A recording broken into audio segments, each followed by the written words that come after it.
Nous quittons les pentes de l'Aubrac et ses cascades pour traverser le plateau en direction du nord et rejoindre la Truyère. C'est le principal affluent du Lot.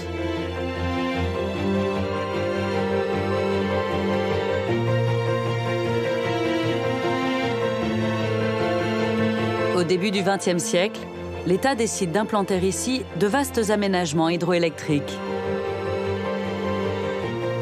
6 grands barrages sont construits sur la Truyère en 60 ans.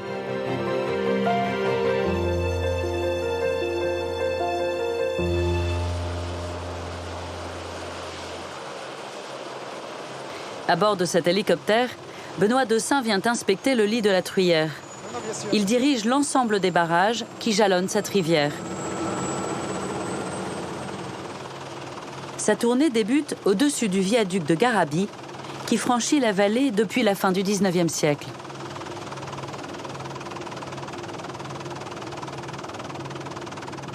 Donc Gustave Eiffel a construit le viaduc de Garabi, qui est un ouvrage magnifique. On retrouve bien le style métallique et le style d'architecture métallique d'Eiffel, qui enjambe la rivière environ 90 mètres au-dessus de la retenue. C'est très privilégié de pouvoir voir ce viaduc dont on sait que c'est un des plus beaux de France. Aujourd'hui, le viaduc surplombe des eaux calmes. Mais au moment de sa construction, il était à 130 mètres au-dessus de la Truyère, une rivière étroite, impétueuse et à fort dénivelé. Elle a dû se frayer un chemin dans des roches très dures.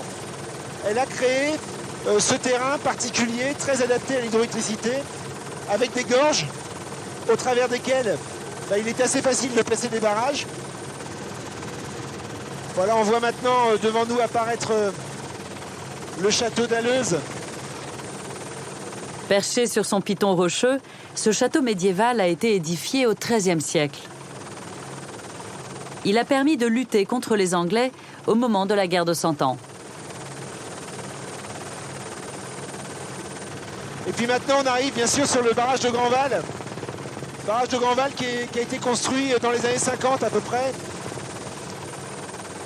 avec des petites voûtes, fait 350 mètres de long, et puis 2 grosses vannes qu'on voit près de la route, là, qui sont des vannes qui servent à passer les crues, quand la rivière peut se mettre en furie, comme ça peut être le cas à l'automne ou pendant l'hiver. Cet ouvrage est le premier de la série sur la Truyère. Mais ce qui intéresse Benoît aujourd'hui se situe 30 km plus bas, sur le barrage de Saran. Une opération exceptionnelle a eu lieu sur cet ouvrage. En 2 mois, sa retenue a été entièrement vidée.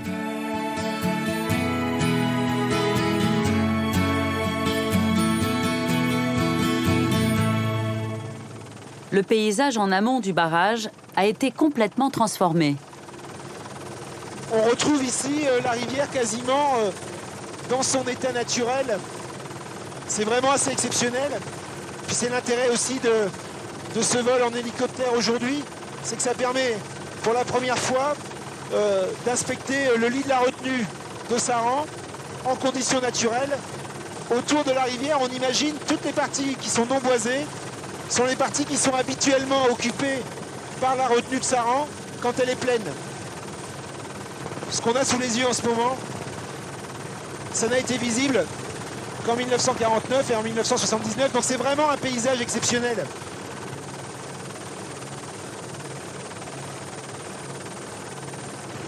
On doit vérifier que le barrage est toujours en bonne santé, qu'il garantit toujours les bonnes conditions de sécurité. C'est un barrage de 105 mètres de haut dont on voit qu'il s'est installé à un endroit où la rivière se rétrécissait, qu'on appelle la Roche-Perdrière. Et donc c'était un endroit idéal pour y placer un barrage.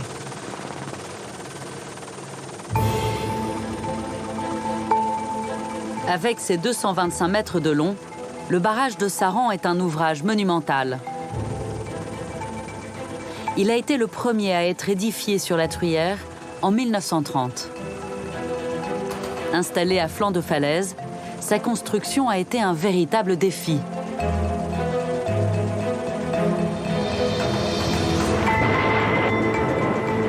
C'est à coups d'explosifs que les ouvriers aménagent le lit de la rivière et creusent des carrières de pierre.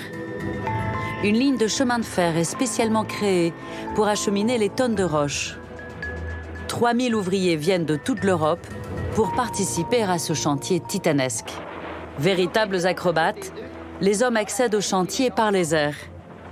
À 150 mètres au-dessus du vide, certains ont un travail particulièrement périlleux. Ce sont les goulottiers. Les goulottiers ont pour mission de surveiller l'écoulement du béton, car le moindre engorgement précipiterait des centaines de kilos de cailloux sur les camarades qui travaillent en dessous. En 1934, après 4 ans de travaux, ces lignes à haute tension partent du barrage jusqu'à Paris. À l'époque, il fournit 15% de la population française en électricité.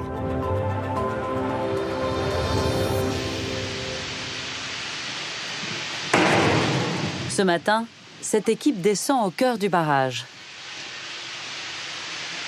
Là, on est dans une galerie qui est située juste sous la route qui passe sur le barrage. On est situé 100 mètres au-dessus du lit naturel de la Truyère et on part pour faire une tournée d'auscultation.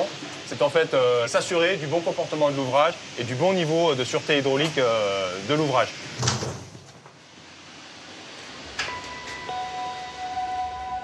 Il s'enfonce dans les entrailles de ce monstre de béton. Une descente vertigineuse de près de 400 marches. Nous sommes à peu près à mi-hauteur, c'est-à-dire à 50 mètres au-dessus du niveau du sol.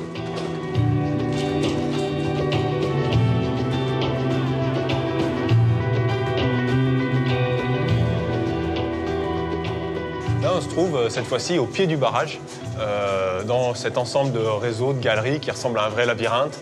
Ça crée une ambiance très particulière qui donne un peu cet effet mystérieux. Guillaume Juaran va mesurer les infimes déplacements de l'ouvrage grâce à une technique utilisée depuis l'Antiquité, un simple fil à plomb. On voit le fil ici, le point d'attache est situé en haut du barrage, sur le couronnement, et puis le fil est tendu grâce à un poids qui est situé à mes pieds. Et ce système, à travers les valeurs que je suis en train de relever, permet de mesurer les déplacements du barrage. Donc pour cercle gauche, on a 251,8. Le barrage de Saran, c'est un ouvrage extrêmement massif, c'est un ouvrage entièrement en béton. Et pourtant, le béton, bien entendu, réagit aux variations de température, aux variations liées à la charge de l'eau à l'amont. Et ça se traduit par des déplacements de l'ordre de quelques millimètres, bien entendu. Les deux points extrêmes, c'est de l'ordre de 5-6 millimètres. L'équipe se rend maintenant au niveau des fondations. Quand la retenue est pleine, ils sont à 90 mètres au-dessous de la surface de l'eau. Là, ici, nous sommes dans une galerie qui s'appelle la Galerie au Rocher, justement parce qu'on est au contact direct de l'ouvrage bétonné, du barrage, sur le rocher, le terrain naturel. Là, on peut se représenter très facilement le travail de génie civil, de terrassement, qui a été fait par les gens à la main, donc avec des moyens assez rudimentaires, hein, pelle, pioche, des wagonnets tirés par des mulets. Bon, c'était des chantiers titanesques, donc voilà, c'est une fierté aussi de pouvoir être ici et de participer à cette histoire aujourd'hui. Allez, on va faire la visite de la conduite forcée du 3. Guillaume et son équipe profitent de la vidange du barrage pour pénétrer dans la conduite forcée. C'est le tuyau qui amène l'eau jusqu'aux turbines. Ils y accèdent par ce trou de souris.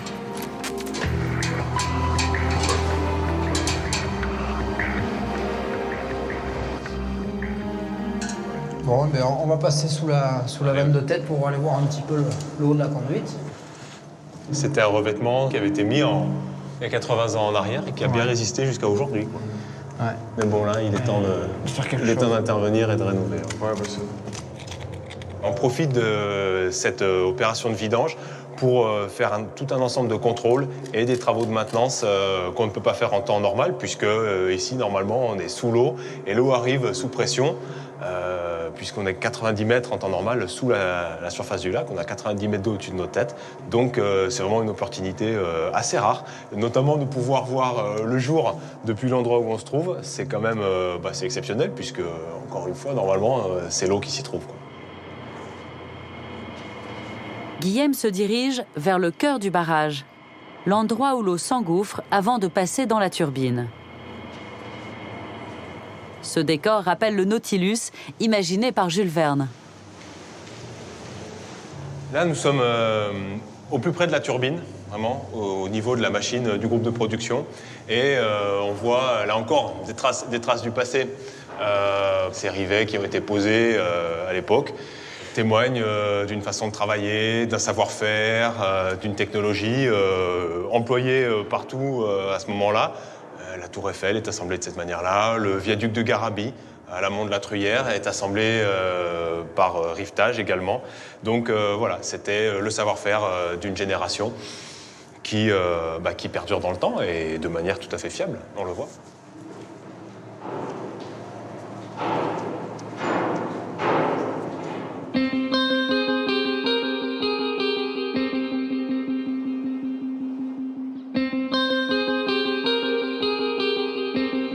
Retour en surface, au fond du lac asséché.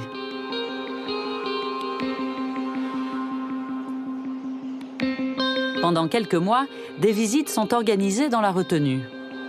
Guillaume Vuarrand, le directeur du barrage, a rejoint un petit groupe emmené par un guide né dans cette vallée. Ensemble, ils redécouvrent les vestiges d'un temps passé.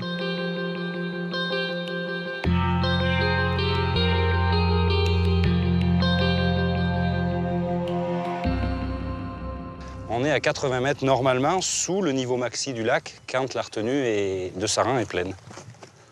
Donc là, sur les alluvions qui se trouvent sous nos pieds justement et qui sont complètement craquelés du fait de l'assèchement de la surface assez rapide. Ce qui fait un petit peu un paysage qu'on peut classer de lunaire, entre guillemets. Tiens, regarde la barque là. Certainement une barque du passeur. Ce qui est relativement impressionnant, c'est le bon état relatif de conservation de ce bois, qui est finalement noyé depuis 1934. Ouais, 80 ans sous l'eau. Ah ouais? Tu vois quand même. Il a une bonne tenue quand même. Oui.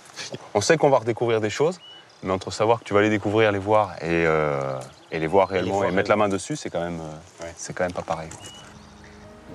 On peut très bien s'imaginer 3 personnes qui descendent sur le chemin en face là-haut avec un char, des bœufs, et on sait quand même que le pont n'était pas là pour rien. 3 personnes qui franchissent le pont et qui remontent de l'autre côté sur les vieilles routes qu'on aperçoit et qu'on devine avec les murs de soutènement.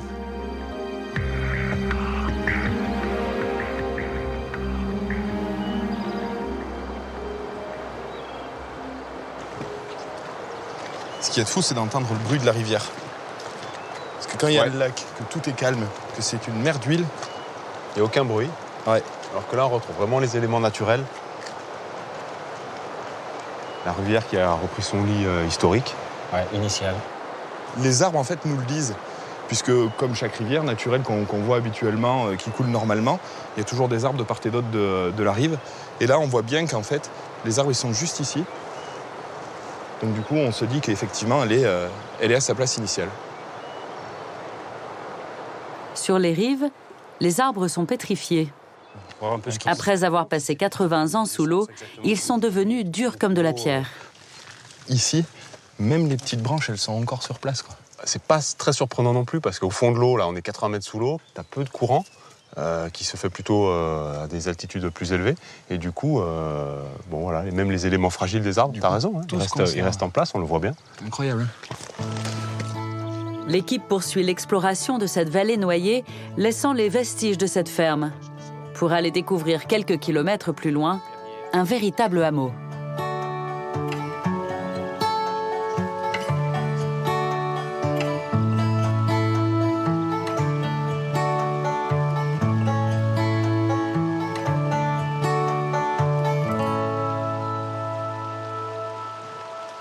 Mais il y avait beaucoup d'habitants ici.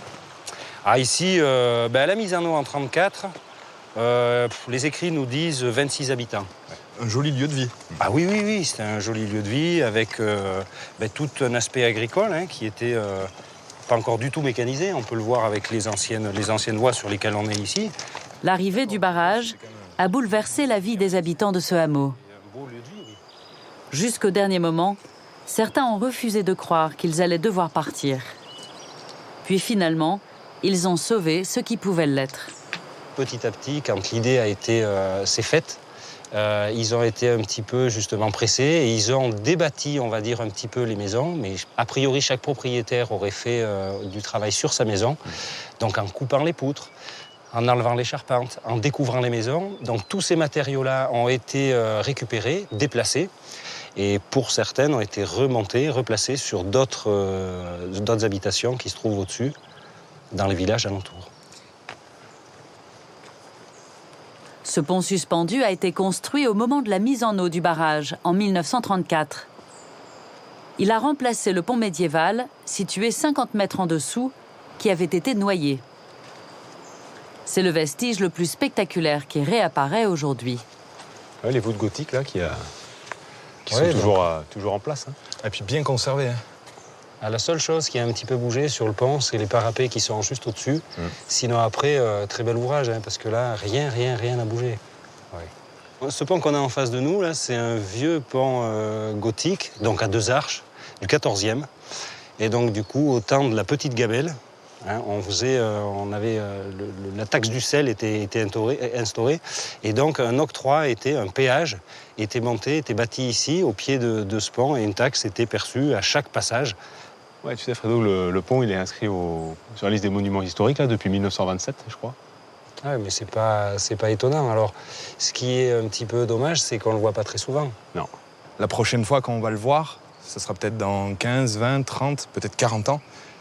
Je sais pas à quel âge j'aurai, j'ai pas envie de calculer. En tout cas, ce qui est sûr, c'est que il faut en profiter au moment présent, ça c'est sûr. Parce qu'on le reverra pas de sitôt.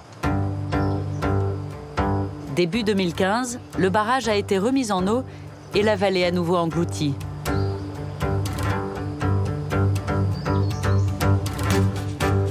La Truyère a une autre fonction.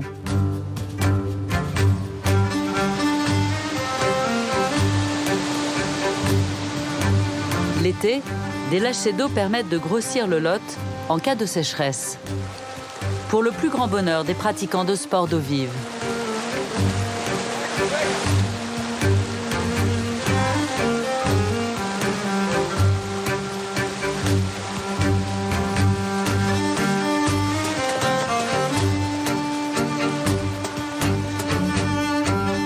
Au confluent entre le Lot et la Truyère, voici Entrailles-sur-Truyère. Autrefois, le Lot était navigable à partir de ce village. Au pied du château, on affrétait des gabarres qui partaient en direction de la Garonne.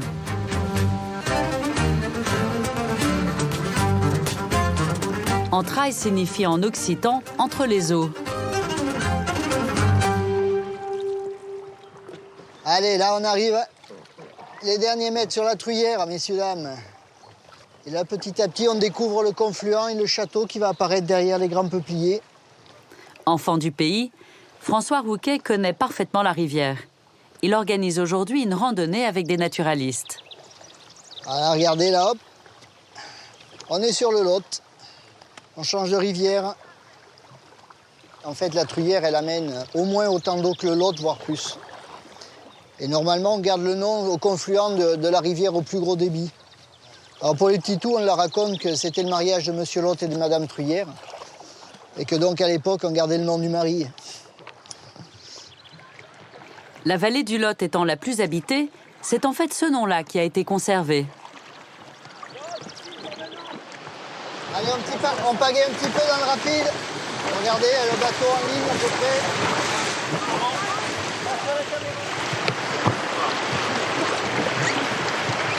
L'eau qui vient d'être déversée dans le Lot a créé un courant qui rend la descente plus sportive.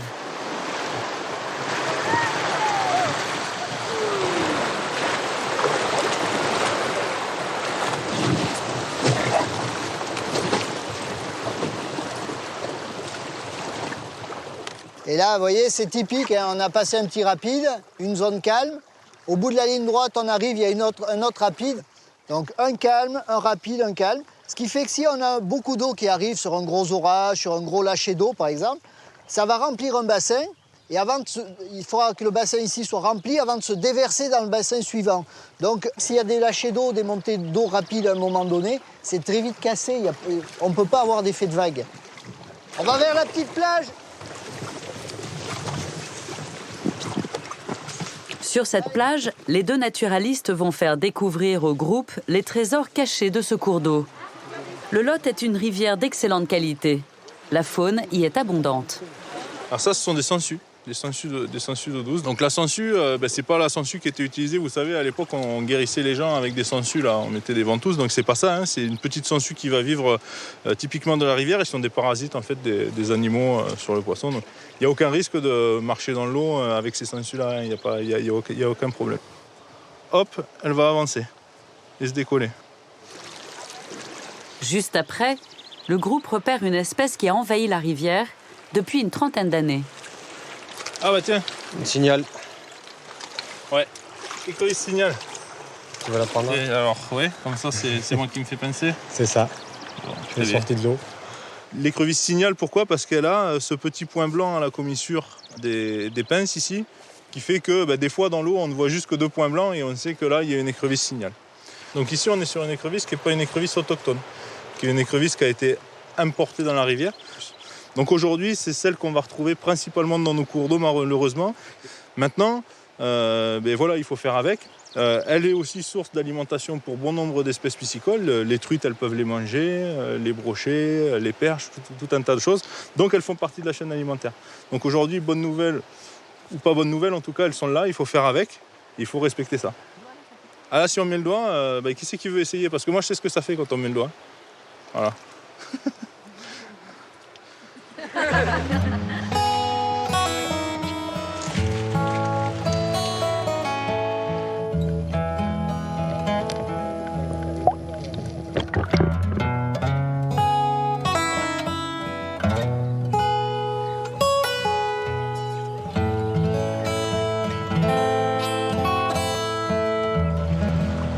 Vous avez remarqué que l'eau a bien baissé là, de plus de 20 cm.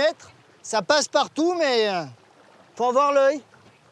Avec les ouvrages hydroélectriques, les niveaux d'eau peuvent changer à tout moment, en montée, en hausse de niveau ou en baisse. Et donc on va s'adapter dans la descente en permanence. Là, donc ça a baissé. Il va falloir on passe partout, mais on va être vigilant sur les trajectoires, et notamment les petits cailloux qui affleurent. Et un bateau après l'autre, hein, sinon on va toucher. Là.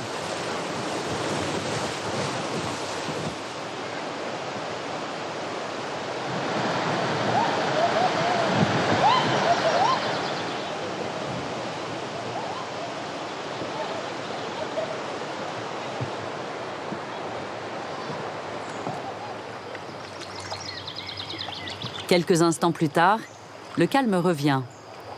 Le groupe découvre une étonnante prairie sous-marine, les Potamos.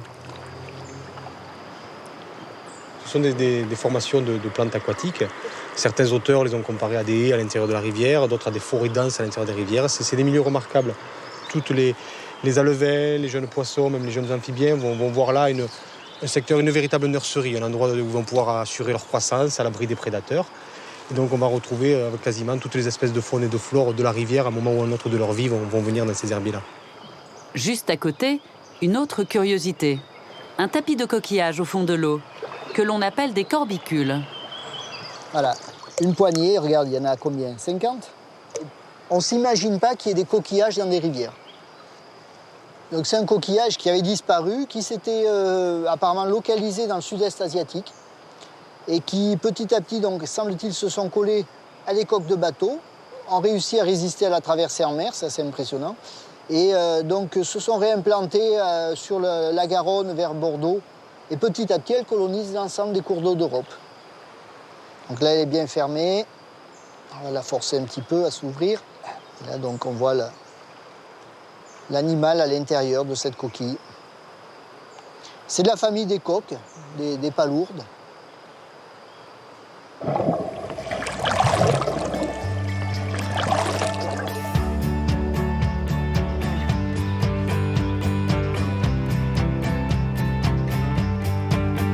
reprenons notre voyage en direction des sources du Lot.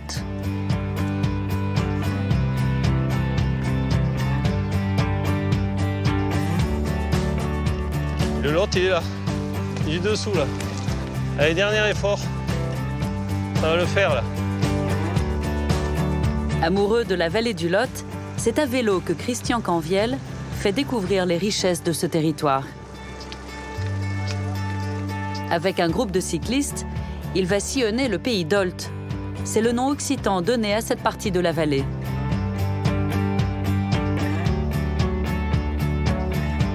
Première étape, Estaing et son château construit par l'une des plus puissantes familles du Rouergue au XVe siècle.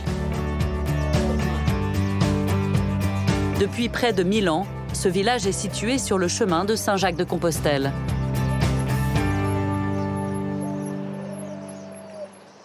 Voilà, on traverse le Lot. Voilà Estaing, l'un des plus beaux villages de France. Tout s'est regroupé autour du château. Et Estaing, à l'origine, ça veut dire étang, eston, parce qu'il y avait une zone importante d'eau. La première village a été construit dans le méandre. Et nous avons la Coussanne qui descend là-bas, qui rejoint le Lot. Et c'était un endroit très humide, d'où le nom d'Estaing. Estaing. Imaginez qu'il n'y avait pas de pont ici. Petit à petit, ça s'est développé. On passait à gué, on passait sur des bacs, en amont, en aval, sur des portions calmes. Et ensuite, on a eu ce magnifique pont, ici, qui a permis le développement économique de la région. C'est chouette parce qu'on arrive ici, c'est surprenant, on traverse des zones plutôt enclavées et on découvre d'un coup ce paysage avec ce château qui surplombe le village. C'est super, c'est beau, c'est juste beau. Vous avez profité du bel endroit? Allez, on y va!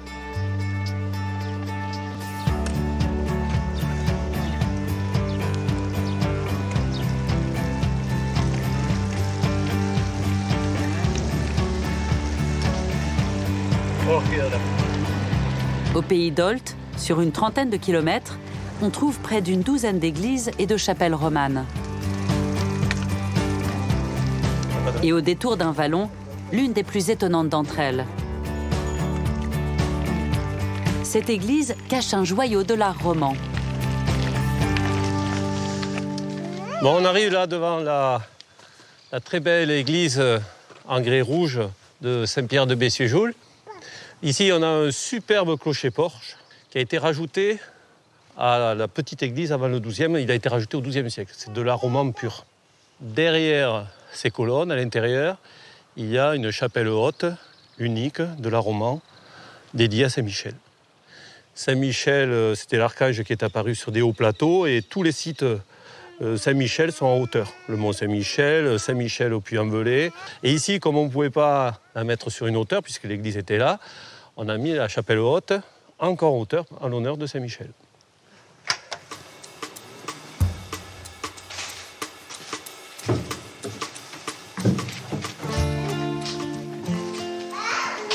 Voilà, on arrive dans la chapelle haute Saint-Michel. Sur le côté de l'autel est représenté le patron des lieux, Saint Michel terrassant le dragon. Les chapiteaux sont finement sculptés. Sur celui-ci, un homme cueille une grappe de raisin, car cette région était autrefois viticole. Datant du XIe siècle, cette chapelle haute est l'une des seules à être encore conservée en France.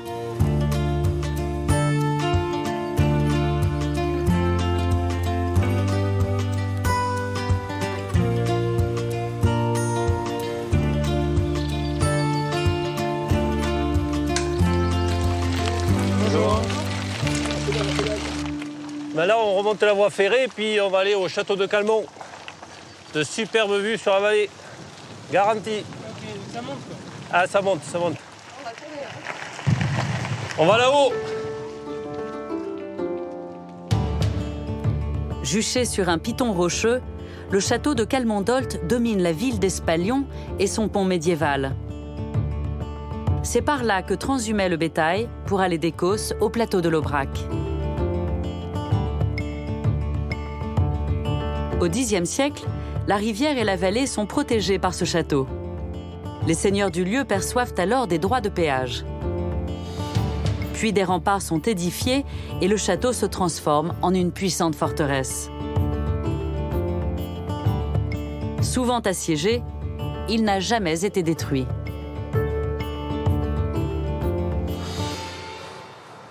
Donc là, on a une très belle vue sur le château. Le groupe est accueilli par Thierry Plume, le propriétaire. Il a sauvé ce monument. Sur le château. Ce château a une particularité, c'est une des plus vieilles forteresses du Rouergue probablement, et qui va être occupée pendant près de 1000 ans, qui est une occupation absolument phénoménale, et avec des détails architecturaux comme l'enceinte extérieure, qui lui ont valu d'être classé monument historique, qui a été édifié en 1400, en plein milieu de la guerre de 100 ans, donc le conflit entre France et Angleterre.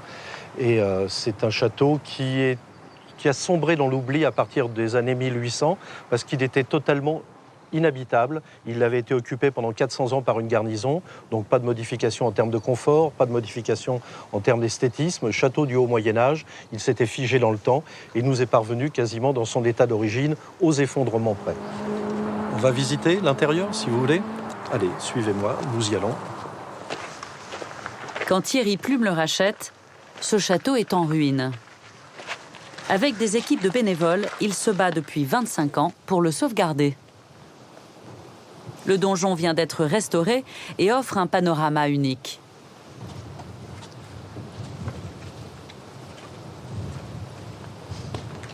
Et là, on a une vue extraordinaire sur le château, sa cour intérieure. Vous voyez un peu, on a une falaise qui fait 100 mètres de haut et qui nous protège donc du premier village. Et par rapport à Espalion, on a 200 mètres de dénivelé par rapport au Lot.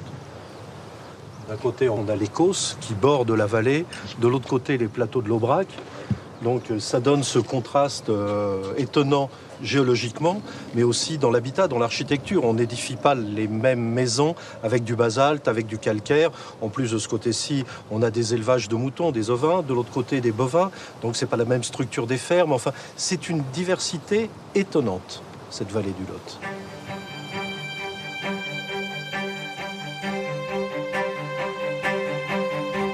Après Espalion, d'autres villages se succèdent. Comme Saint-Côme-d'Olt. Autrefois fortifiés, ces remparts ont été remplacés par des façades de maisons. Son église est munie d'un singulier clocher flammé en spirale.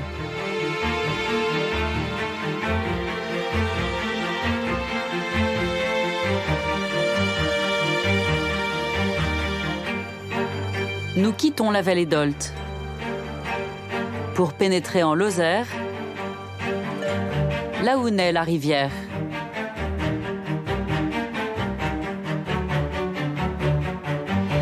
C'était jusqu'à la Révolution le pays du Gévaudan.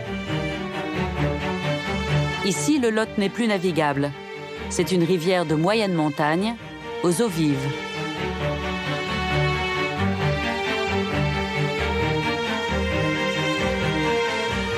Mende est la principale ville de Lozère.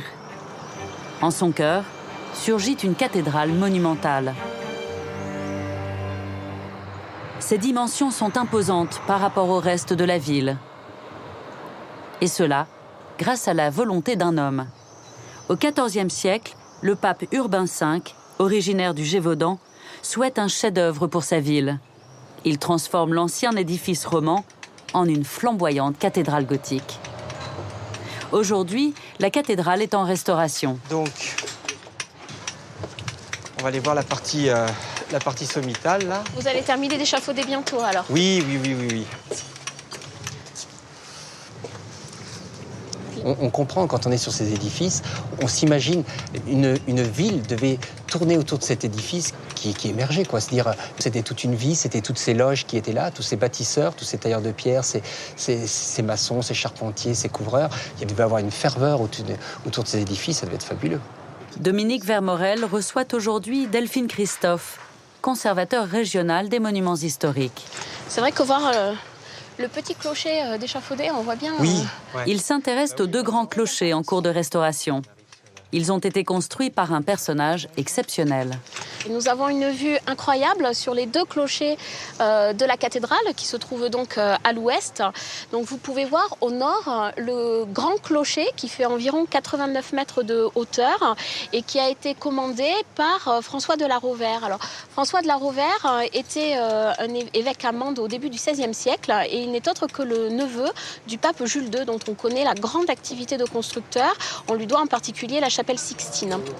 François de la Rovère, il connaît ce que fait son oncle à Rome, où il a l'occasion d'aller. C'est vraiment un très grand érudit et il affirme finalement par ses constructions sa puissance temporelle et sa puissance spirituelle. À plus de 70 mètres de hauteur, François de la Rovère a laissé son empreinte dans la pierre.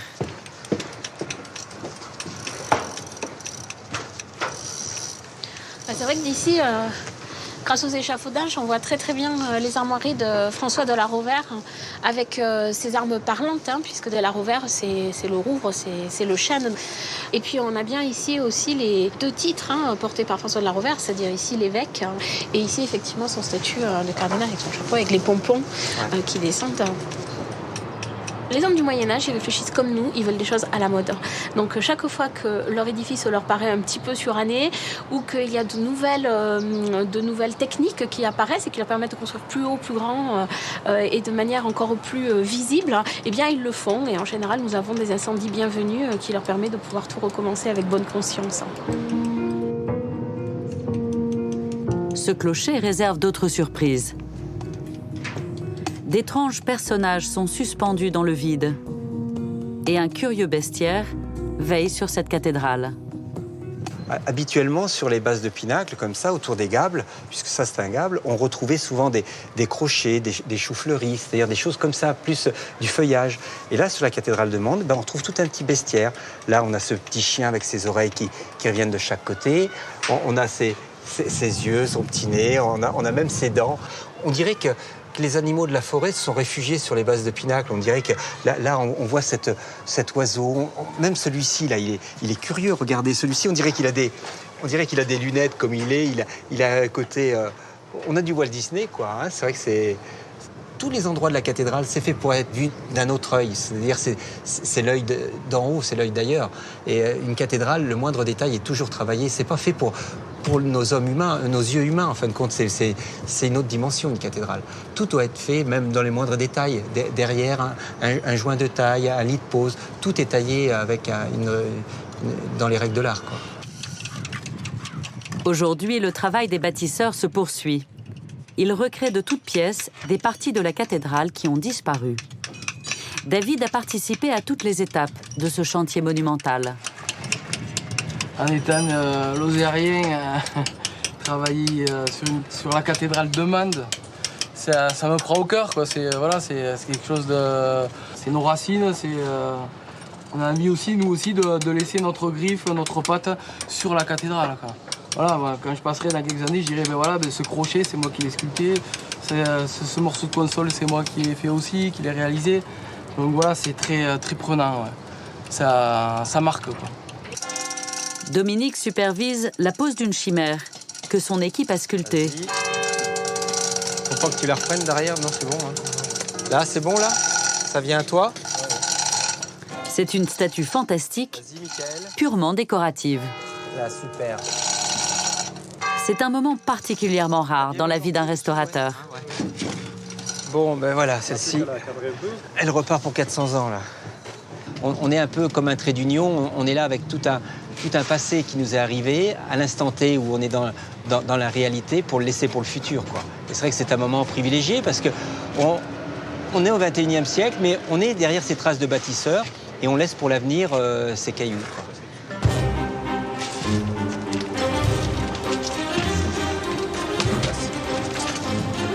C'est juste, hein, ça va passer. Ça passe? Ouais, c'est bon.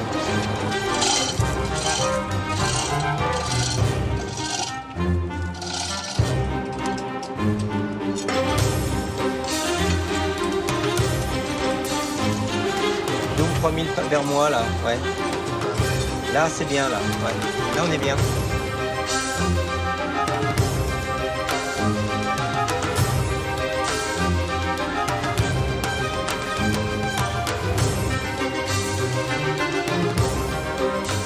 autour de Mende, ces versants abrupts sont recouverts d'une immense forêt.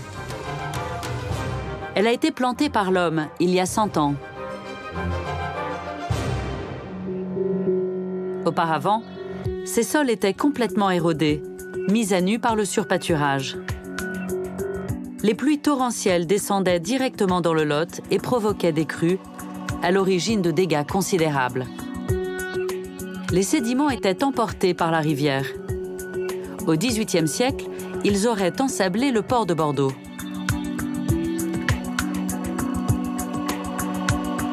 Pour faire face à cette situation catastrophique, l'État décide il y a un siècle de reboiser la vallée.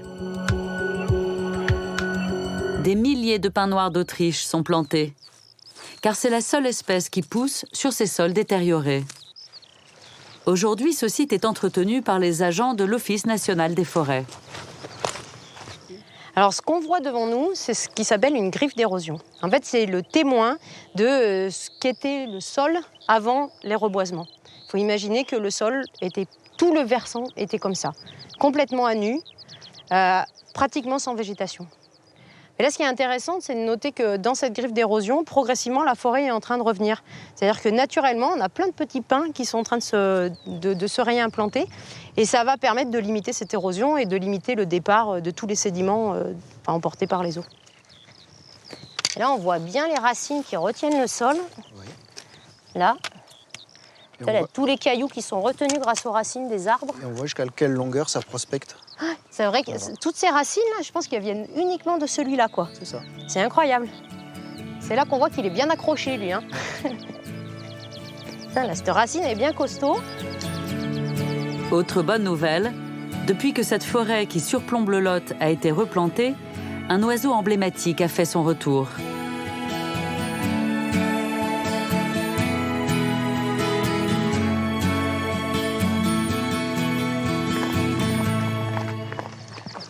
Pour l'observer, Séverine Delorme a rejoint Jean-Pierre Malafosse. Cet agent du Parc national des Cévennes est le spécialiste d'un majestueux rapace, le circaète. On commence à préparer. Grâce à un affût, Jean-Pierre espère assister à un moment exceptionnel, une séance de nourrissage du jeune. Et l'important avec le circaète, c'est qu'il ne voit rien qui lui paraisse être un être humain. Voilà, il faut bien fermer. On ne va pas dire que c'est un oiseau en danger, mais c'est un oiseau qui mérite quand même d'être surveillé, parce qu'il y en a à peu près 2500 couples en France. Et dans notre zone, nous, on a à peu près 8% de la population française. Donc c'est pour ça qu'on en prend soin, on va dire. T'es prête ? Ouais. Pour une bonne dizaine d'heures d'attente. J'espère que ça va venir plus vite. Ça va commencer à se relever. Hein. Bon, il va quand même attendre un petit peu que le calme soit sûr. Et dès qu'il se sent seul, le rapace reprend ses activités. Le circaète est un oiseau migrateur. Il vient se reproduire chaque printemps dans les Cévennes. Les parents ne donnent naissance qu'à un seul jeune dans l'année. Regarde, il fait ses ailes, regarde. Donc là, il s'entraîne. Là, il s'entraîne. Enfin, il se muscle, quoi. Il est bien 1,50 m d'envergure, déjà. Là.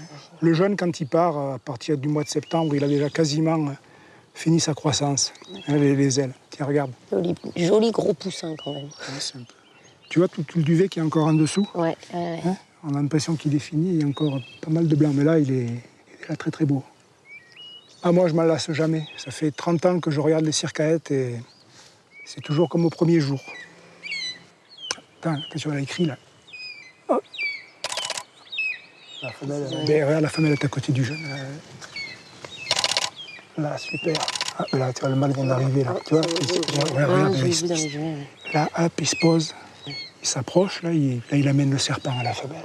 Tac, ça y est. Voilà. Ça fait des jolies images. Hein. Donc là, après, ils échangent le serpent. Et il repart. Tu vois, regarde. Elle lui donne des petits bouts. Ouais.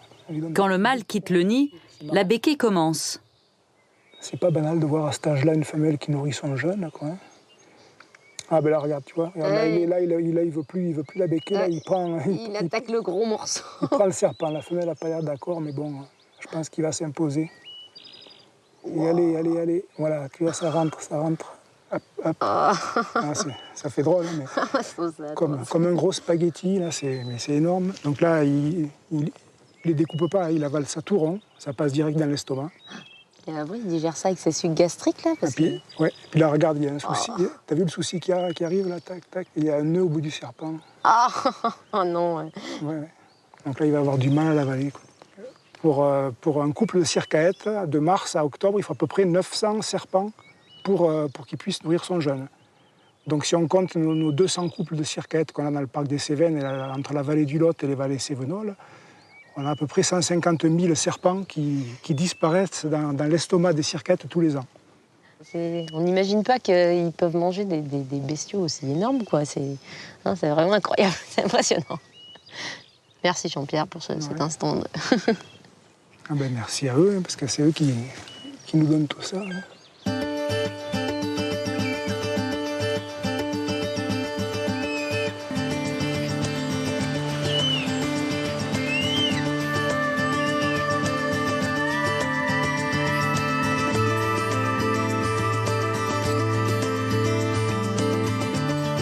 Nous partons au cœur des Cévennes pour atteindre les sources du Lot, en compagnie d'un groupe qui marche sur les pas d'un personnage célèbre, l'écrivain Robert Louis Stevenson.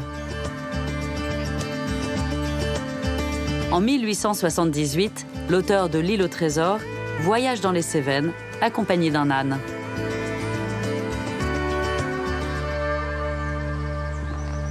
Quand Robert Louis Stevenson décide de partir, il a 29 ans, il n'est pas très aguerri sur la question, donc au village on le prévient, on lui dit mais c'est dangereux, vous êtes le fin fond du Gévaudan, là il y a des brigands, il n'y a pas d'auberge partout, il va falloir être équipé. Donc il réfléchit à la nécessité d'avoir une monture qui va pouvoir lui permettre d'avoir tout son équipement avec lui. Donc il va préparer des peaux de mouton assemblées, cousues pour battre un âne, et puis éventuellement y dormir dedans. Donc la nuit, il retourne son sac de couchage en peau de mouton dans lequel il va se glisser pour passer la nuit à la Belle Étoile, parce qu'il n'y a pas de possibilité de restauration et d'hébergement un peu partout le long du chemin. Il y a un peu plus d'un siècle, Stevenson a décrit son voyage dans son journal de bord. Il y raconte la découverte des sources du Lot. Bon, on arrive aux sources, là. Bon, on va attacher... On va attacher les ânes ? Oui. On y est. Regarde cette pureté, cette clarté. Ouais. Regarde, là. La fraîcheur, le cresson de rivière. C'est le cresson ? Ouais. Oh, elle est fraîche. On parle ici, nous, plutôt des sources, puisqu'en fait, tout converge, mais dans un vallon qui va, en fait, venir grossir le Lot. Mais ça, c'est la source, identifiée toujours sur les cartes, depuis l'origine. Ce qu'on sent, c'est que vraiment tout le vallon ici, marécageux, vient nourrir cette sortie. Ça sourd ici, et puis ça continue dans le vallon. Toute la zone est marécageuse, et il y a de l'eau là, dans ce canal de la source, mais il y a aussi tout ce qui est autour, qui est dessous, dans ce tapis, et qui vient converger et descendre et grossir très vite jusqu'à Mende, en fait. Imaginez que ce gravier va se retrouver à l'embouchure de la Garonne.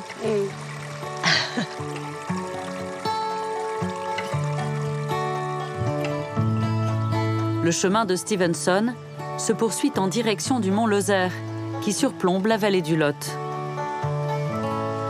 C'est depuis toujours une zone de passage.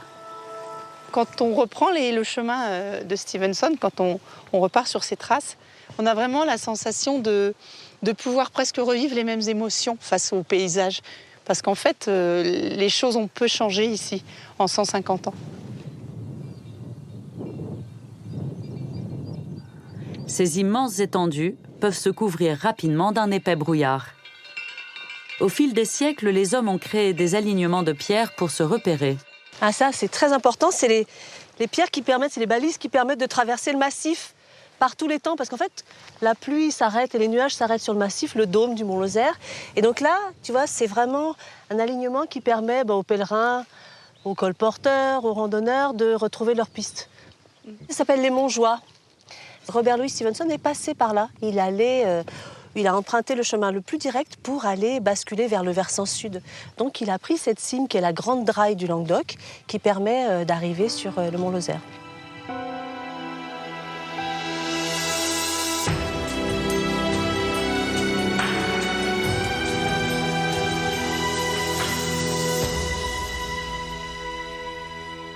C'est un peu, tu vois, les dômes de granit avec ce tapis végétal souple. Il n'y a pas de frontières, il n'y a pas de barrière. C'est l'espace ouvert.